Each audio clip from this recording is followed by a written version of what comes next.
किसी को पता नहीं है कि वापस वो फौजी जवान वर्दी में आएंगे कि तिरंगा में लपेट करके आएंगे। हमारे गुरु जी माननीय प्यारे लाल कबीर जी बड़ा बढ़िया कव्वाली का टुकड़ा लिखत हो मास्टर साहब।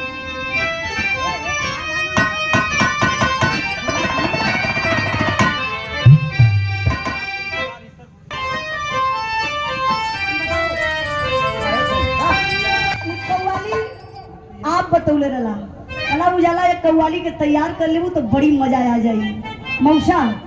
कबो कबो मेहनत कर देना मान के साथे जब हमारे मास्टर साहब भटक जाला तब कला उजाला अगर कव्वाली के तैयार कर देबू तो तोरे मुहे से बड़ा बढ़िया लगी। तो हम अपने गुरु जी से मां लिखा लली भाव भी लिखा लली। कौन मास्टर साहब कव्वाली बतली आवा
मनोज भैया जात बनी का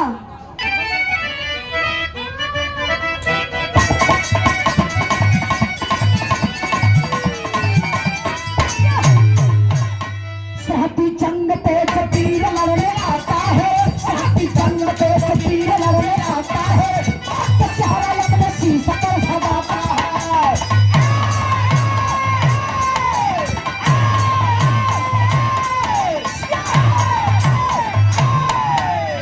जिला मथुरा खरेला गांव के किसान रहे, जिला मथुरा खरेला गांव के किसान रहे, भगवान देश भक्त का निशान रहे।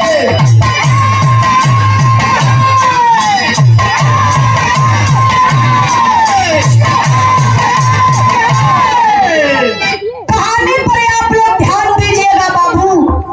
अपने उत्तर प्रदेश जिला मथुरा के रहे वाला, जहां कृष्ण भगवान की जन्म स्थली है, मथुरा का रहे वाला एक किसान जेकर नाम बतावल गल बाबू भगवान सिंह यादव। भगवान सिंह का इकलौता बेटा जिसका नाम बताया गया हेमराज, देश के प्रति बड़ी मोहब्बत बा। रातों दिन यह सपना देखे कि अगर हम फौजी जवान बन जाई तो इस जवानी हमारे देश के कामे आ जात, ये जीवन हमार तर जात। खुली भर्ती निकली है बाबू। अब गईलन हेमराज भर्ती के लाइन में खड़ा भइलन, फौजी जवान बन गईलन। आज जब फौजी जवान बन गईलन मास्टर साहब, तब का भइल अम्बा सोनू परिवार बड़ा प्रसन्न बा। लेकिन फौजी जवान हेमराज का ड्यूटी कहाँ लगल बा? जहाँ हिंदुस्तान पाकिस्तान का बॉर्डर बा। फौजी जवान अपने ड्यूटी पर तैनात तो होत कब मास्टर साहब?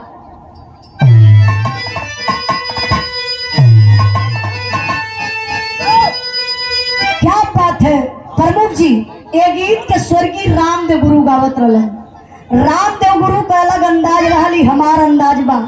हमरे पापा बिरहा गावेलन, आज भी सिखावेलन, पहले भी सिखावत रहलन।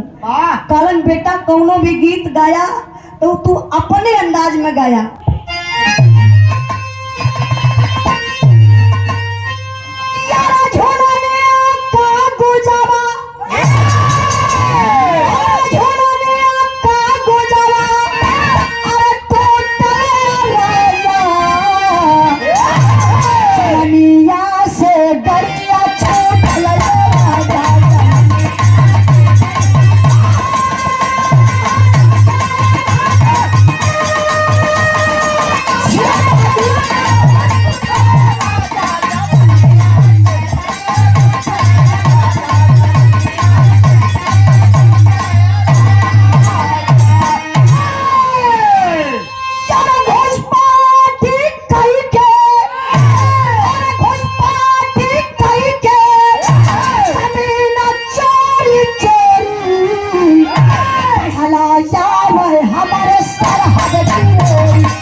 आतंकवादी पापी पाकिस्तानी हमारे हिंदुस्तान में घुसपैठ कर जाते हैं। जनवरी का महीना, यह जो महीना चलत बा एकदम कुहरा का सीजन रहल। आप लोग देखत बनी कि कुहरा में यहाँ से आप लोग अगर कुहरा बढ़िया घेर ले, रतिया हम गावत रही देवरिया में जो सीमा पर सर्च लाइट है वो फेल कर गई। अब कटीला तार काट के आतंकवादी हमारे हिंदुस्तान में घुस जाते हैं बाबू। अब हाथ लगाए के झाड़ी में जाए के छुपल हुए पपियवा हमारे हिंदुस्तान के फौजी जवान हेमराज और सुधाकर करत कहूँ मास्टर साहब गीत बदल गई हो।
हेमराज सुधाकर समझ ना पौले हो भैया, पपियावा वही झाड़ के आड़ से निशाना साध के हेमराज और सुधाकर के पैर में गोली चला देहलन।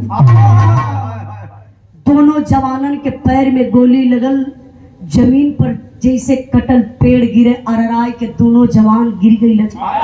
कोई आतंकवादी पापी सीना में भी गोली मार सकते थे, खोपड़ी में भी गोली मार सकते थे, लेकिन नहीं, उन आतंकवादियों का विचार था कि हमें हिंदुस्तान का जिंदा फौजी मिल जाएगा तो हिंदुस्तान का राज बता देगा। भैया हो पैर में गोली लगल बा। अब पपियावा दोनों जवानन के लेके सीमा पार करके अपने पाकिस्तान सीमा में चल गई। इतना ही नहीं मेरे बाबू, आप लोग न्यूज पर देखे होंगे, बहुत दिन की बात नहीं है, जे भाई बराबर न्यूज देखत हुई थी आप लोग के पता हुई, दोनों जवानन के अगल बगल एक खंभा रहल, एक खंभा में हेमराज के और दूसरे खंभा में सुधाकर के पपियावा कुल बांध देहलन। पहनले के बाद एक पापी पाकिस्तानी जो काला ड्रेस में है, बड़ी बड़ी उसकी दाढ़ी है, लंबा लंबा बाल है, खून खार लाल लाल उसकी आंखें हैं, हाथ में चमचमाती हुई तलवार लेकर आया और हेमराज के सामने खड़ा होकर के सवाल करता है, बता दे हिंदुस्तान का राज और बचा ले अपनी जान को। लेकिन पारे हिंदुस्तान का फौजी जवान पैर में गोली लगल बा, गरज कर जवान बोला, अरे बगले की औलाद, तुझे शर्म नहीं आ रही है? हम उस देश के पासी है जिस देश पे गंगा बहती है। नहीं बताऊंगा रे साले हिंदुस्तान का राज, कर दे मेरे शरीर को तू बोटी बोटी। कलश पपियावा, रे साला इसको पता नहीं है पाकिस्तान में, अब मैं इससे हिंदुस्तान का राज पूछ रहा हूं और हिंदुस्तान की गंगा दिखा रहा है। पपियावा कलश, अरे साला तू क्या गंगा दिखाएगा रे? मैं दिखा देता हूं कि तेरे भारत की गंगा कैसे बहती है। खींच के बाबू पाकिस्तानिया तलवरिया चौलौलस या दहिनी बहिया हेमराज का काटी रहलस। जैसे टेबल का पानी फेंकला हो, शरीर का बैलेंस बिगड़ल और शरीर से छरछर छरछर खून बहे लगल। वो पपियावा कलश, देख ले यही है तेरे हिंदुस्तान की गंगा। अगर आज तू बता दिया होता हिंदुस्तान का राज तो तेरे साथ मैं कस्तई ऐसा नहीं करता। अल्लाह के तलवरिया बाबू जब चलल सुधाकर के तरफ, इतना दूर पर खंभा में बाधल सुधाकर का शरीर कांप गई। कलन अवध बापा भी पहले बाह के काटी। सुधाकर कलन, ना रे भैया, मेरी बाह को मत काटना, मैं तुझे हिंदुस्तान का राज बता दूंगा। आइए पतिया भैया हो हेमराज सुनत रहलन। सोचिए जरा, उस जवान का पैर में गोली लगी है, बाह कटी है, लेकिन कितना बड़ा वो हिम्मती है फौजी जवान।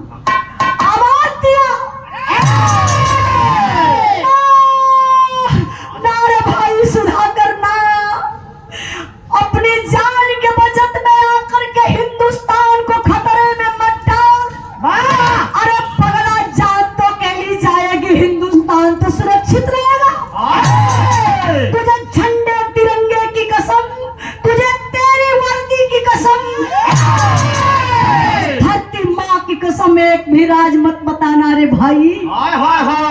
तब ले पपियावा तलवार लेके सुधाकर के यहाँ पहुंची गए। ऐसे मुहवा कनवा अपन और सुधाकर फौजी के मुहवा तर लगौलस के मेरे कान में हिंदुस्तान का राज बता दे। लेकिन बारे हिंदुस्तान का फौजी जवान, हिंदुस्तानी खून बाबू उबल गया। लेकिन कर का सकेला, शरीरिया तक खंभा में बाधल बा। वाह बारे फौजी जवान खेखार के पपियावा के मुहवा पर देख ले, ये मेरे हिंदुस्तान की गंगा, देख ले मेरे हिंदुस्तान का राज यही है। पपियवा कला सरे साला, उससे पूछा हिंदुस्तान की गंगा दिखाया, ऐसे थुकवा हथवा से पोछत कला साला मेरे मुंह पर थूक दिया रे, ले ले मेरे हाथ से गिफ्ट, खींच करके तलवार बाबू पपियवा चलौलस सुधाकर का गर्दनिया काट लहल। उसी नशा में आकर के हेमराज के भी गर्दन को पापी काट लिया, जैसे फुटबॉल के मारे हो पैरवा से मरलस गर्दनिया होतना दूर पर चल गए। इतना ही नहीं, उसी तलवार से पापी दोनों जवानवन का पेटवा यहीं से चीर दहलस, पेट का सारा सिस्टम निकाल कर फेंक दिया, पेटवा के खोखा बना दलस। एक भयंकर बम हेमराज के पेट में, एक दूसरा भयंकर बम सुधाकर के पेट में रख के पपियवा सिलाई कदलस और रातों रात लसिया लियाए के हिंदुस्तान सीमा में कह गई, गर्दन अपने पाकिस्तान में रख ले हो। सीमा पर खलबली मचल बा, 2 गो जवान गायब, पता नहीं चल रहा है कहाँ हैं। कई दिन हो गया था बाबू, कुछ हमारे हिंदुस्तान के जवान जब झाड़ी के तरफ चलते हैं तो देखते हैं, अवाक हो जाते हैं, रे 2 जवान लेटे हुए झाड़ी में, थोड़ा से करीब में गईलन तो देखो तुम कि गर्दन का पटाना बाह कटल बा, पेट काफी ऊंचाई ले सुजा हुआ है। फौजी जवान समझ गए कि दाल में कुछ काला है। वो पापी इसलिए बम रखे थे कि जितने भी हिंदुस्तान के जवान इस लाश के साथ छेड़छाड़ करेंगे, आसपास रहेंगे, विस्फोट हो जाएगा और सारे जवान मारे जाएंगे। लेकिन दिमाग काम कर दिला सो फौजी जवानन का, दाल में कुछ काला है, क्योंकि गर्दन नहीं है, बाह कटी हुई है, पेट काफी ऊंचाई ले सुजा हुआ है। चेकअप करने वाली मशीन आई बाबू, तो पता चला कि हमारे हिंदुस्तान के उन दोनों जवानों के पेट में भयंकर बम है। बम को सुरक्षित निकाला गया, लाश के ले जाए के फौजी जवान कैंप में गमी मनावत हो। यहाँ का बात आप लोग छोड़ी, तनी से दिमकवा लेके चला मथुरा में। हेमराज का दुल्हन गीता बेचारी स्नान करके श्रृंगार करे बैठल ही, तबले वो दुनिया का मालिक के भैया अशगुन दिखा दलन। अशगुन का देखौलन हमरे बीरस बिरहा में करुणस का भाव आ गल मास्टर साहब।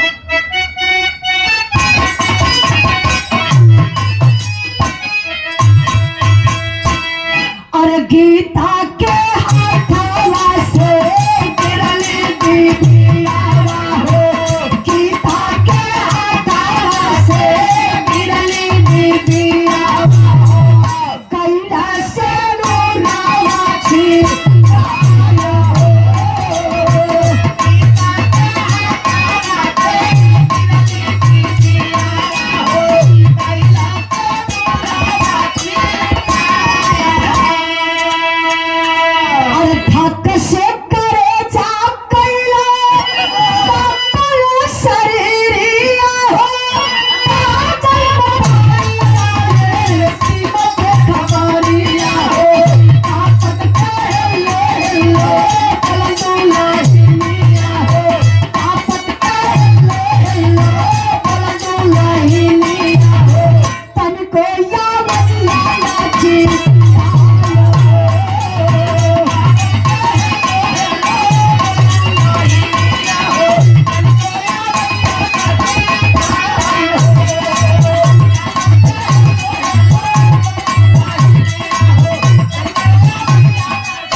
करेंगे मेरे बाबू।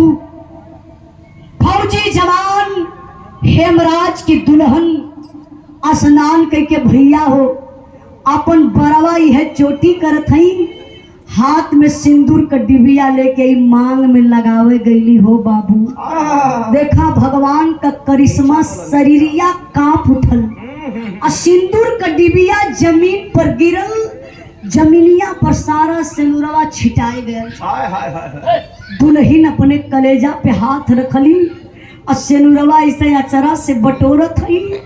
मालिक की कैसन अशगुन हमरे हाथ से सिंदूर का डिबिया गिरल, सिंदूर छिटा गल, ई अशगुन बा। तब ले भैया हो सीमा से फोन आ ही गया। भैया भैया भैया भैया दुल्हन के मोबाइल पर फोन आयल तो गीता फोनवा के रिसीव कर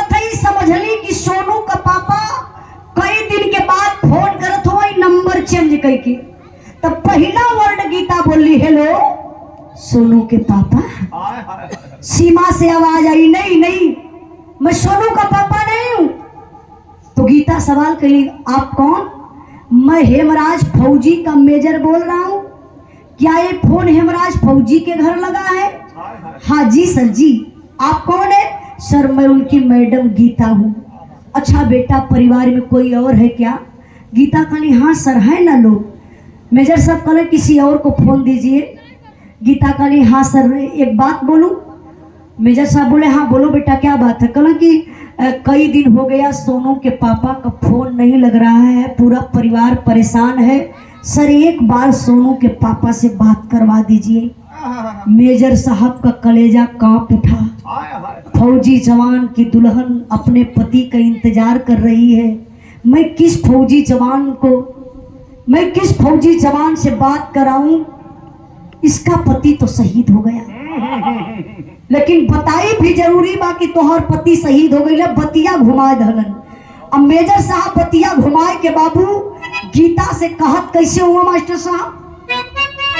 दुल्हनिया से रो करके आंख में आंसू ले करके मेजर साहब अपने दिल के बड़ा मजबूत कैलन। लेकिन बतावत कैसे हुआ मास्टर साहब?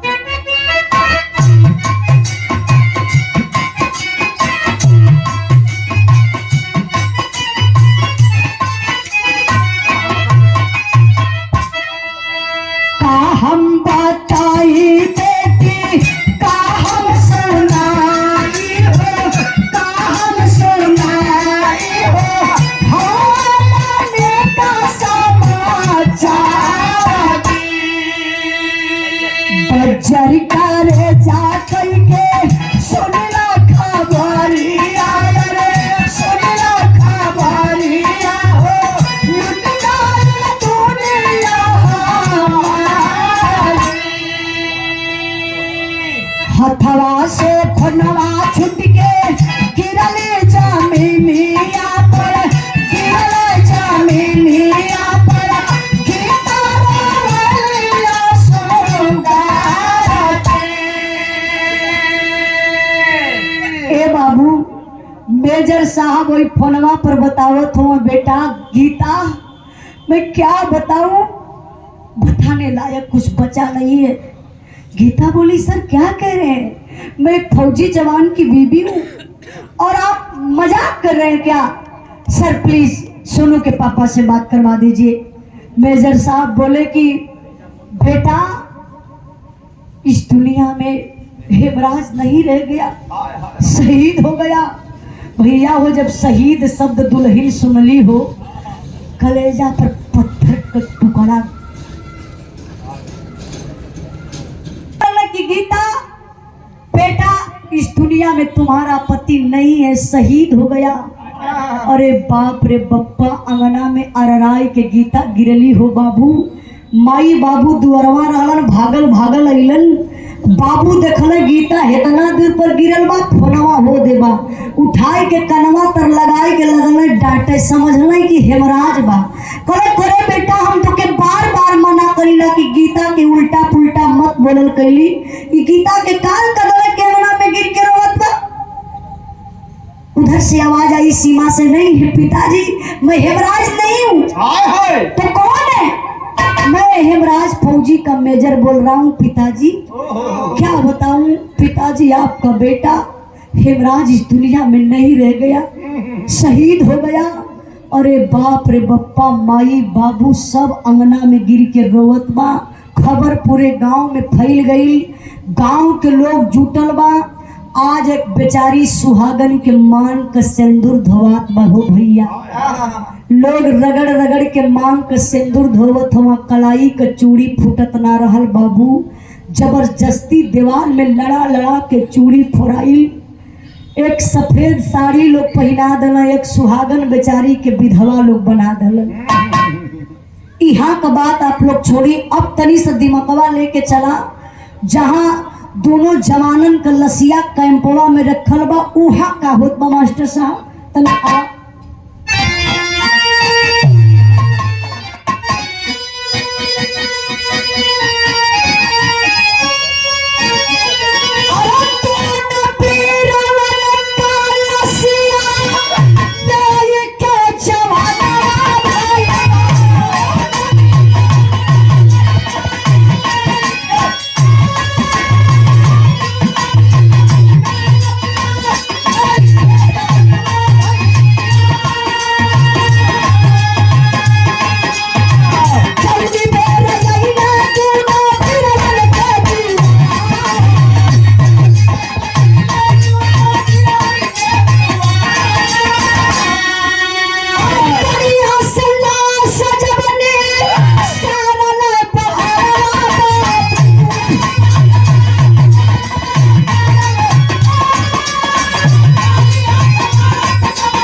बाबू झंडा तिरंगा में दोनों जवानन का लाश लपेट के ताबूत में रख के जब दोनों जवानन के घरे लाश आइल हो भैया, अब गजब हो गया। जब ताबूत खोलल गल तब पहचान कैसे हुई? जकरे गर्दन का पता ना बा, पाँव कटल बा, पेट चीड़ल बा, समझे में ना आवत बा केकर लाश बा। गीता पूरी पब्लिक में बाबू घूम घूम के रो रो के हाथ से जोड़त ही का थी, भैया हमारे पति नहीं है, अगर ये हमारे पति रहता तो इनका पेट के चीड़त, इनके सर के काटत, इनके बाप के काटत। नहीं नहीं, मेरे सोनू के पापा नहीं है। भिड़िया के चीड़त फाड़त बाबू भागल भागल आगे घर में जात हई। पूरी भीड़ में सनसनी फैल गई बा कि गीता लगता है कि पति के वियोग में पागल हो गई, घर में जा रही है, आत्महत्या कर लेगी। भिड़िया बाबू झोकत बा घरवा के तरफ हो भैया। और गीता जब घरवा में गई तो कैली का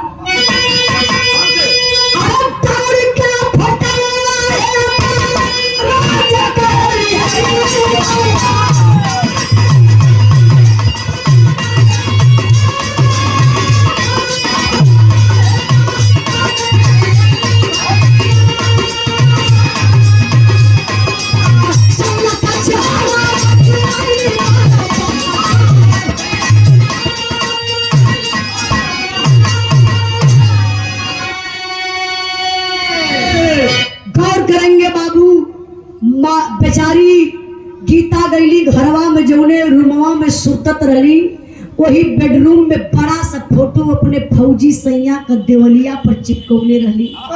उहे फोटोवा लेके अली।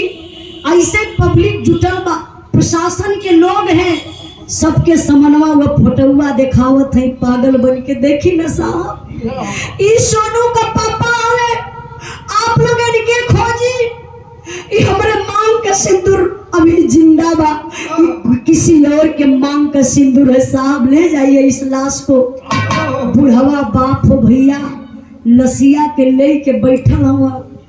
कहला गीता, अरे बेटा तू नहीं पहचान रही है रे, ये जमाने के लोग बड़ा मजा लेंगे। गीता का पति शहीद हो गया, गीता अपने पति के नाम पहचानलस, पहचाने से इनकार कर दलस। आप जो बेटा, गीता मैं बताता हूँ मेरा ही बेटा है, हेमराज है रे बेटा।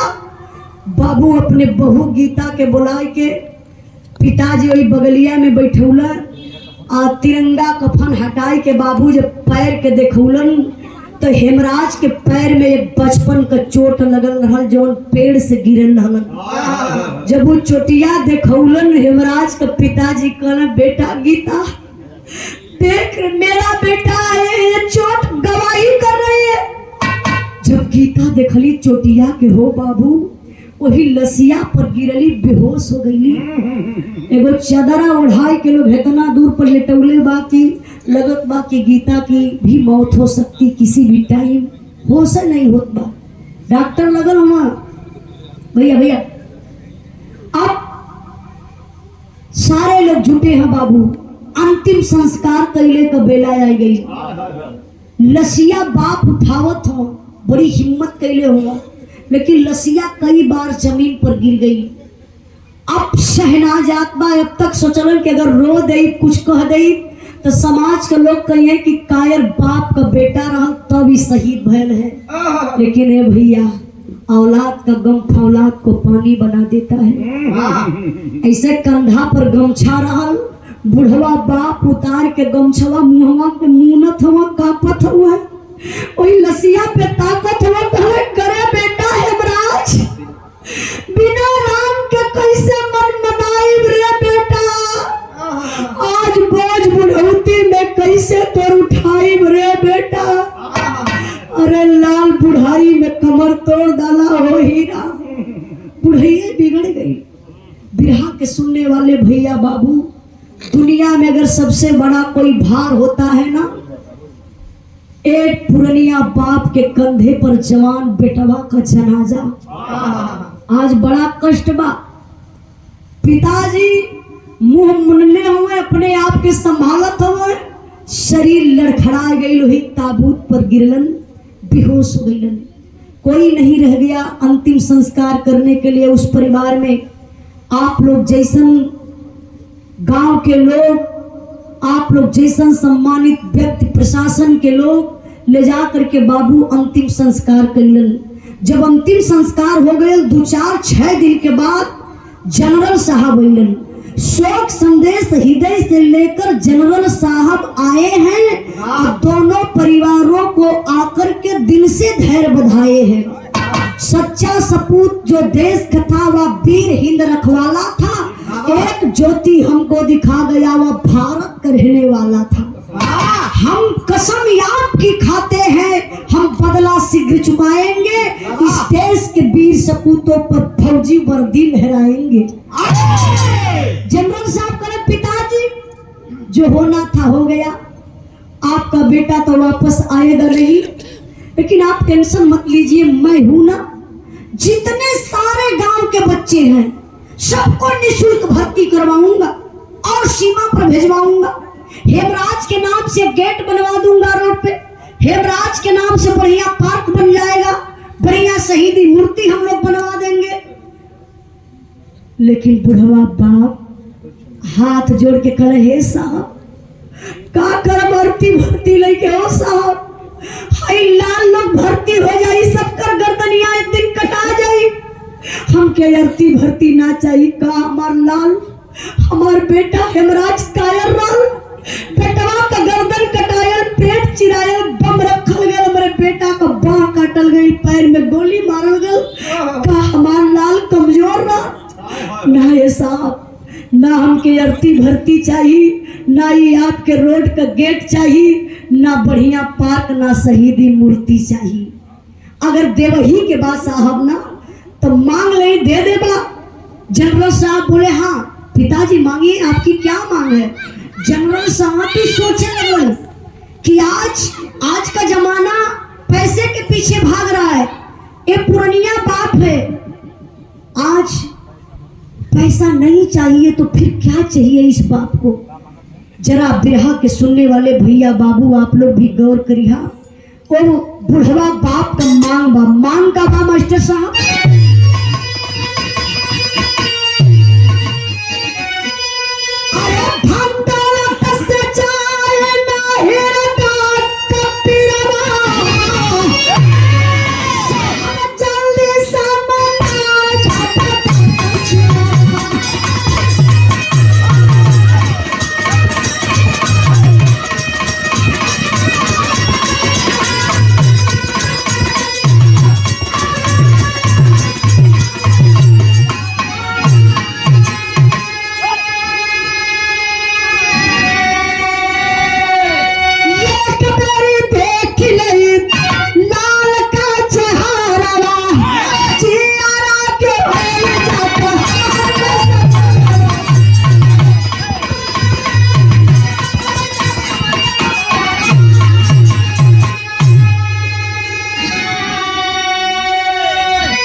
करेंगे बाबू। जनरल साहब सामने बैठा हुआ बुढ़ा बाप हाथ जोड़ के कापत का बोले कले साहब रुपया पैसा धन दौलत आज बा कल खत्म हो जाई, लेकिन हमके चिंता हमेशा सताई, जब ले जियब तब ले तड़पब। हमारे हिंदुस्तान का दुश्मन पाकिस्तान बा। हे साहब हमारे लाल का गर्दनिया काट के पपियावा पाकिस्तान में बहिन भी रखले बा। साहब हमारे लाल का गर्दनिया मंगा दे वापस, एक बार अपने लाल का आखिरी बार चेहरा देख ले वो साहब, हमके संतुष्टि हो जाई, नहीं तो जब ले जियब तब ले तड़पब। जनरल साहब चले गए। बिरहा के सुनने वाले भैया बाबू आज तक उस गर्दन का पता नहीं चला कि गर्दन कहाँ बा। तमाम नेता लोग वादा किए थे कि गर्दन हम मंगवा देंगे, एक सर के बदले हम 10 सर मंगवाएंगे, लेकिन आज ने कुछ नहीं पता चला। आप लोग नेट पर सर्च करिएगा कि हेमराज की गर्दन कहाँ है, तो आप लोगों को देखने को पढ़ने को मिल जाएगा। अब एक दिन हम देखा था फेसबुक फेसबुक के माध्यम से मीडिया वाले पहुंचल हुए हेमराज के घरे, माई से पूछत हुआ, माई हेमराज के फोटो लेके रोवत के। मीडिया वाले सवाल कर रहे थे कि माँ बताइए जो जितना वादा हुआ था पूरा हुआ कि नहीं। माई कली हे बाबू, हमार लाल जितना घर द्वार बना के गईलन उहे पड़ल बा, आज तक हमारे घर में एक ठे शौचालय ना बन पौलस। ये सोचने वाली बात है।